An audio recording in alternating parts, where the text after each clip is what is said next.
যিটো হৈছে আজিলৈকে ইয়াতে এটা ছায়েন্স ষ্টিম নাই। আমাৰ অনলি ছায়েন্সত পঢ়ি পিছত এজাত ধুবুৰী নাইবা গোৱালপাৰাত যাব লগা হয়। অথচ বৰ্তমান জলস্বৰ সমষ্টিত পুৰণি আৰু নতুন মিলি তিনিটা মহাবিদ্যালয় আছে, জলস্বৰ মহাবিদ্যালয়, হাইদৰাবাদ লখিমপুৰ আৰু আমবাৰী ৱেষ্ট বেংগল। কিন্তু আজিলৈকে এটা ছায়েন্স ছিষ্টেম নাই।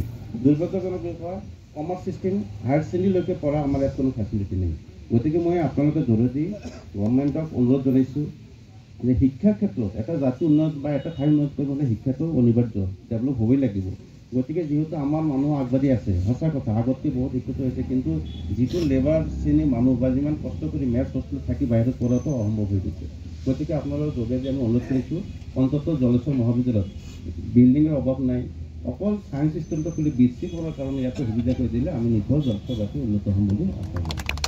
আমি খোজকাঢ়ি যাব পৰা নাই, আপোনালোকে নিশ্চয় আহিছে, খোজকাঢ়ি যাব পৰা অৱস্থাটো নাই, এনেকুৱা অৱস্থা, গাড়ীটো বাদে দিয়ক। তো এইটো আপোনালোকৰ তৰফৰ পৰা মানে এটা শব্দ ক'ব খুজিছোঁ যে আমাৰ বিজেপি চৰকাৰ, সেই চৰকাৰৰ কণ্টেষ্টিং কেণ্ডিডেট উছমান গনি ডাঙৰীয়াই এটা বহুত ভাল কথা কৈছে। কথাষাৰ হ'ল এনেধৰণৰ যে যি সমষ্টিত আমাৰ বিজেপিৰ বিধায়ক নাই, সেই সমষ্টিত আমি কেনেদৰে উন্নয়ন কৰিম।